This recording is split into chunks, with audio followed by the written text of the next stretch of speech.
everyone, welcome back to my channel. My name is Ashley and I like to talk about books, and today I'm going to be talking about all the books I read in the month of March.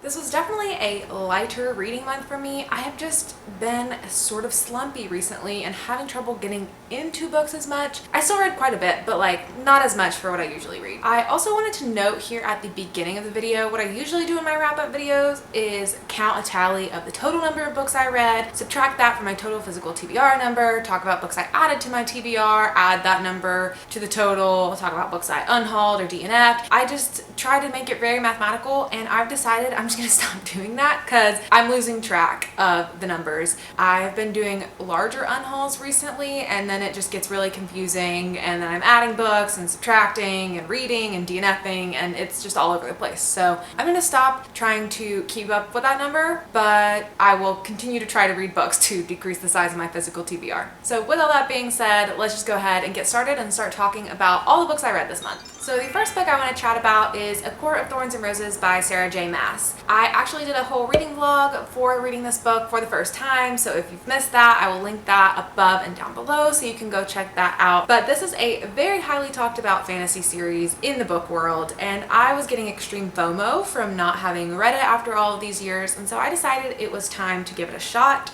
I had no idea if I was going to like it or not. It seemed like something I would not like at all because I just feel like I'm not going to like fantasy books and things about fairies and romance and books that look like this, but I actually had a really good time reading this book. I ended up giving it a 4-star rating, and I am going to be continuing in the rest of the series, at least the second book for now, to give that a shot to see if I keep liking the series. But this is a fantasy story that is set in this world where there are fairies that live in the north and mortals who live in the south, and there's like a wall that separates them, and there have been all these years of war between them. A long time ago, mortals used to be slaves to fairies, and so they have signed these treaties that they will live peacefully separated by the wall. And so you follow this one character who is a mortal named Klara, and she is a hunter. She goes out and hunts to supply food for her family, and one day she ends up killing a fairy in the forest, and to pay her debt for doing that, another fairy comes and gets her and takes her to live with him in the fairy world for the rest of her life. This is a Beauty and the Beast retelling, so obviously a romance starts there, and then the book takes some pretty wild turns, and by the end of it, it starts kind of feeling like you're reading an entirely different book. So it was quite the journey. If you'd like to hear more about my time reading this book, definitely go check out that reading vlog like I mentioned. But overall, I thought it was pretty good, pretty entertaining, a pretty addictive read. There were definitely some cheesier moments and some characters that I didn't think were written particularly well. The riddle was very stupid. If you know, you know. But overall, I thought it was a good enough time, and I see why people like it as much as they do. I do think it's probably a little overhyped, but I don't know. I'll have to keep reading the series to see if it gets better and better. The next book I want to chat about is The Echo Wife by Sarah Gailey.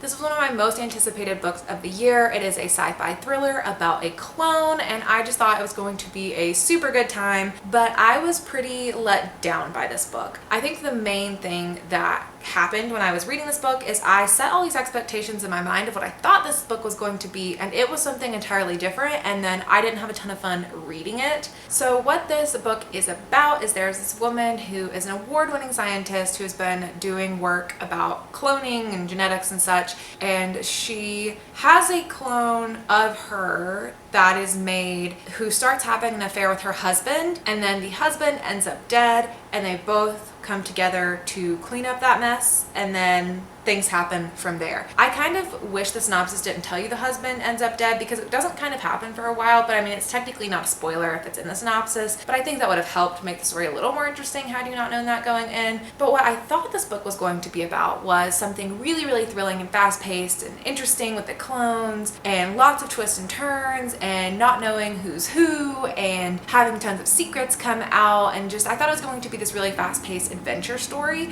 but it was not, and it was intentionally not that. So I got to the end of this book, and Sarah Gailey has an author's note at the back and sort of a acknowledgements, dedication that is very serious and kind of dark and explains what she was going for with this book. And what she was going for was telling a story about grooming and abuse and identity. And after I finished the book and I read that note, I could see the book through that lens and think differently about it and say like, yeah, if it effectively did that, it effectively told that story, which is the story Sarah Gailey was trying to tell. But from a reading experience, I just didn't have a great time with this book. It kind of bored me. The tone was really monotone and flat, and I didn't really enjoy it. This is the first I've ever read from Sarah Gailey, so I don't have anything to compare it to. But because this was like my expectations were wrong, I just felt weird giving this a rating because it is supposed to be a very like personal story about things that have happened to Sarah Gailey told in this like sci-fi lens. That is quite a powerful story in that way, but I didn't enjoy it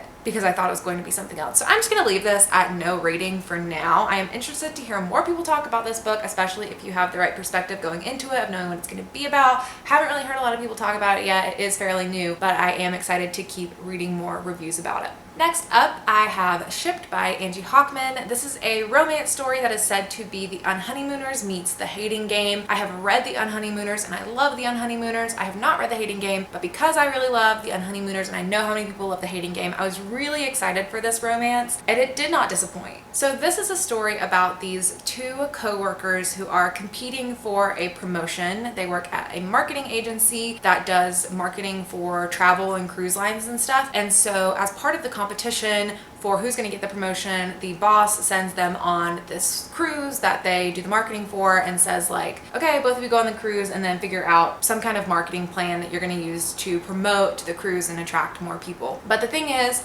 they don't like each other. At least the woman doesn't really like the man. She had a specific incident with him like a year ago when he started where he took the credit for something she did, and so she's just always felt sort of nasty towards him, and so there's a lot of tension going into that, and then it becomes an enemies to lovers romance, of course. I had so much fun with this book. I gave it 4 stars. I just thought it was a really, really nice escape, especially at this point in the pandemic. Haven't gone on vacation in a very long time. Definitely gave me the vacation vibes that I was looking for, and it was just so fun. They go on a cruise in the Galapagos and all the cool things they see, the hikes they go on. It was just really, really fun in that sense alone. I also just thought the romance was good. I liked the characters, didn't see any toxicity or really annoying like third act breakup thing. I mean, of course that happens, but it just didn't annoy me like it does in some romances. Didn't really do anything wrong. I also liked what this book did about just talking about women in the workplace and how it feels to be a woman in the workplace and to be passed up on promotions and to have the guy get the promotion who's like buddy with the boss and they like go drink beers together, so of course he's gonna get the promotion over you. I just like that discourse in here. I thought that was a good element to add in with the romance. And then at the end, the author also had an author's note talking about her personal experience in the Galapagos Islands and how much that means to her and how important it was to her to have her story be set there and the stories she was telling there as well. So overall, I just thought it was a good time. I would highly recommend this if you do enjoy The Unhoneymooners and probably The Hating Game too, because I know that is an office romance, enemies to lovers thing, so this sounds pretty similar to that even though I haven't read it. Don't really have a reason it wasn't a 5-star, just felt more like 4, but overall a good time. Next up, I have This Is How You Lose the Time War by Amal El Motar and Max Gladstone. My friend Hannah sent me this from Hannah's Recent Reads. Go check out her channel. I'll link it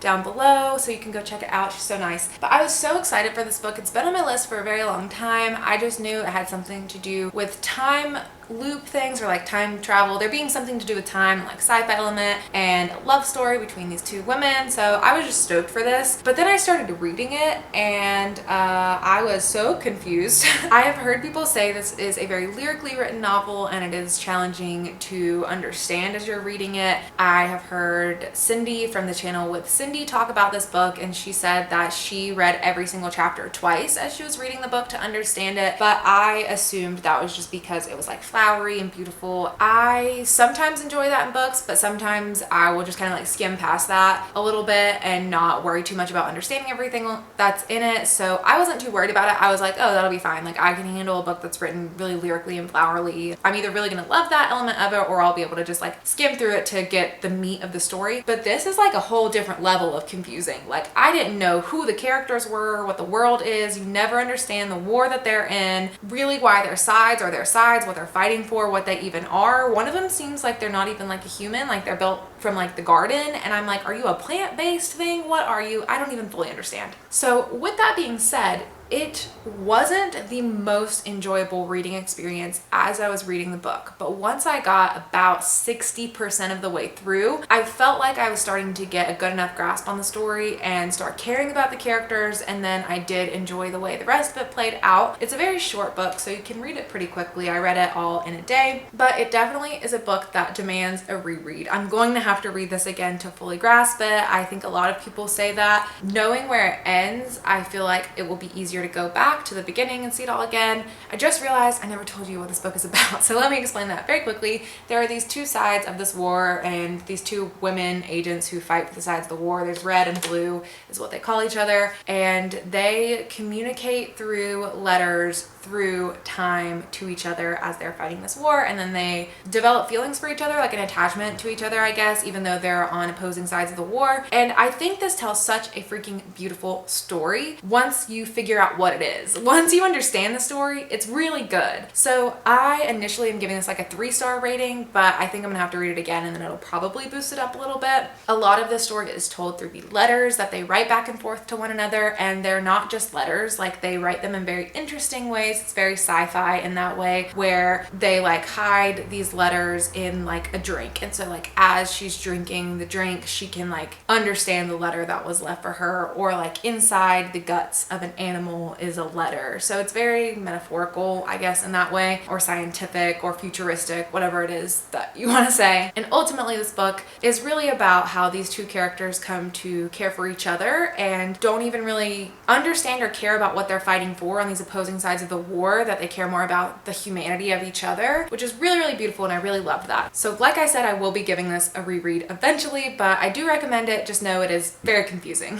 Next up, I have a graphic novel, and that is Delicates by Brenna Thummler. This is the second book following the first graphic novel, Sheets, that Brenna Thummler wrote, I think like 2 years ago or so. This was very kindly sent to me by Oni Press, so thank you very much for sending me this. I was highly anticipating it, and I loved it so much. I gave it 5 stars. It was just perfect. It was even better than Sheets for me. I enjoyed the art so much. I loved the aesthetic. I loved the story it was telling. It was just all so amazing. So if you haven't read Sheets and you don't know what this storyline is following, Sheets is about this girl whose mother has recently passed away. They own a laundromat, and so she has to take care of the laundromat, and then these ghosts are in the town and like start coming into the laundromat with, you know, like sheets and stuff, and kind of take over, and then she becomes friends with a ghost. And it's just a really beautiful story because the ghost is having a hard time accepting their past and their current situation, and she also is, as she's grieving the loss of her mother, and her father's obviously going through a very hard time taking care of her and her brother and isn't doing the best job taking care of them. And she's also just a high school girl who's dealing with high school drama. So really good story. The second book, this one, Delicates, follows the same characters but introduces a new character at the high school who is also going through a lot of hard times herself. She feels invisible to the rest of the world. She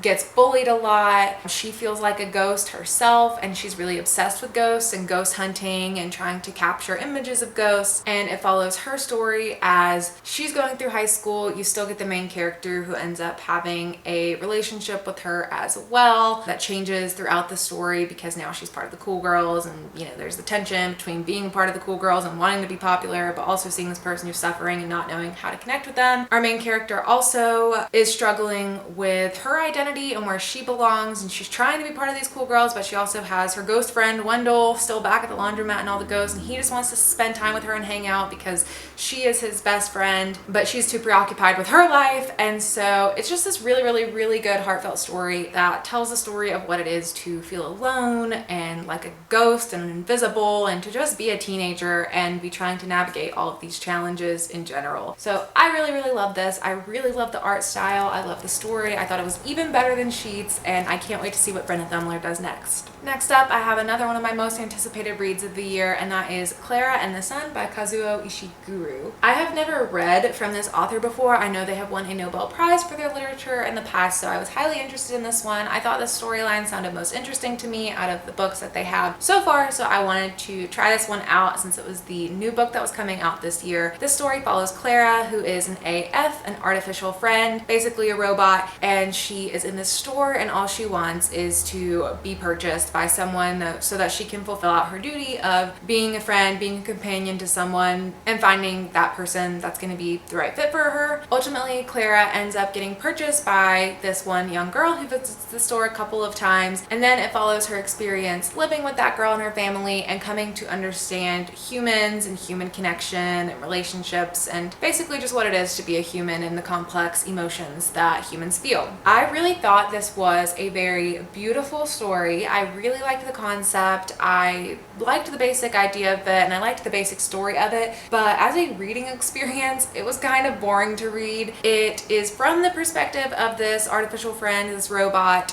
who is very innocent and naive and observes a lot and just has a very monotone voice and narration throughout the book as she is just observing everything around her and making note of things, and it got a little bit dull and hard to continue reading. I can't really say I was bored because I was fully interested in where the story was going at every single part. I kept wondering, okay, what's going to happen next? Where is this going? What's really going on with this character? How is this all going to resolve itself? But like to get the energy to pick it up and read it was hard to find because I just knew it's not the most compelling writing because of that tone, which some people might really like it, but it just didn't really work for me as well. So I gave this like a 3.5, rounded it up to 4 on Goodreads. I think it's a really good story. I would recommend it. Just know that it is a little bit difficult to stay really engaged in the reading experience because of that perspective that it's coming from, but I did think it told a nice story of just humans in general, and I really like reading about humans and human nature and human connection and relationships, so I thought that was pretty good. I really liked Klara as a character. I really thought she was an interesting character to follow, but her tone was just a little bit annoying. And that is it for all of the books that I completed in March. I have 2 books that I'm currently reading right now. So the first one is The Dangers of Smoking in Bed by Mariana and Enriquez. This is a short story collection about like the macabre pretty much, which I don't have a ton of experience reading, so I didn't even really know what I was reading at first. Think like horror, but scary things aren't necessarily happening. You're just like getting a scary, tense atmosphere built up, and it's talking about very realistic human things but putting like a weird element in them. So I'm about halfway through this book right now. I have a couple stories left in it and I'll probably finish it by the end of March, but I'm filming this a little bit early. But because I am halfway through this, I feel like I already kind of know my rating and my thoughts on this book unless something changes drastically throughout the second half. But I will put my full review on Goodreads once I finish this book, so you can look out for that. I have my Goodreads linked down below if you want to follow me there to keep up with my reviews, but you can check out my Goodreads review once I finish and I'll have my full thoughts on this. But for now, I am really not loving this. I thought I was going to love it, but it's just not really working for me. I don't really read a lot of short story collections, so I don't have a ton of experience with that as a format in general, but these stories in particular just keep feeling like they're beginning something and right when it gets interesting the story's over and then nothing happens. So I'm having trouble with that because there aren't like a ton of plot events happening in each story. It's just like building this weird atmosphere, which I'm enjoying that, but it's a little bit disappointing. It's like a 2.5 right now, like right in the middle. The writing is good. Most of the stories kind of bore me. Some of them are cooler than others. I don't really know. But like I said, I'll have the full review on Goodreads when I finish that, so you can look out for that to know how I feel about the rest of the stories in this book. And then the second book I'm reading right now is The Mystery of Miss Christie by Benedict. I also anticipate finishing this in the last couple of days of March because it is fairly short. I'm only just a little bit into it, but it goes by really, really quickly. The chapters are like 3 pages long and it's very, very fast paced and perspectives are shifting, so it's easy to like move really quickly through it. This is a historical fiction story about Agatha Christie. If you know about Agatha Christie, she went missing for 11 days in her real life. I didn't really know that happened. Like I think I knew that somewhere in the back of my brain somewhere. I had stored it away and it sounded familiar, but I didn't like actively know that, so I'm just assuming that really happened. I've heard about it before. Anyway, she went missing for 11 days and then one day she just like came back and didn't remember anything about it. Like her car was found and like a scarf in there or something. I don't know. Anyway, this story follows like what happened to Agatha Christie in those 11 days, and right when I'm getting started, she's like just going missing, and you're jumping back and forth in perspectives from like the first day she goes missing and like 10 years before or something. Her husband seems quite suspicious. You're following him. I don't really know what's going to happen in it. I'm liking it okay enough right now. I'm not really in the mood for it, so it's been hard to pick it up, but I'm thinking right now it's probably going to be like a 3-star read. I don't know. Like I said, keep up with me on Goodreads Goodreads, you'll see my full review of this book as well in the next couple of days. So these are all of the books that I have read in March or am still currently reading and anticipate finishing up in the last couple of days of March. I would call it an okay reading month. Didn't have a ton of books that really stood out for me this month. Didn't read as much as I usually do, but it was alright. As far as my highlights for the months go, I would definitely say Delicates is one that I would really recommend if you like graphic novels. You don't probably have to read the first one in the series first to fully grasp what's going on here, but I think you should. I would recommend reading Sheets and then Delicates. Really great art style, really great stories. If you love cute ghost stories, you're really gonna like this. And then if you're looking for a romance, I would highly recommend Shipped. I think it is just so fun to get a little tropical escape. It's probably something you need as well. So if you're looking for the next romance to pick up, and especially if you like The Unhoneymooners and The Hating Game, definitely pick up Shipped. Comment and let me know if you've read any of these books and what you think of them, especially these two. I'm highly interested in your opinions on these two books because this one, the writing was just so confusing, but also so beautiful. So I would love to hear more people talk about this book, and then The Echo Wife. I just really want to hear more people's opinions on it and see what everyone gets out of the story. So let me know if you've read these in particular. But that is it for me. Thank you so much for watching, and I'll see you guys in my next video. Bye!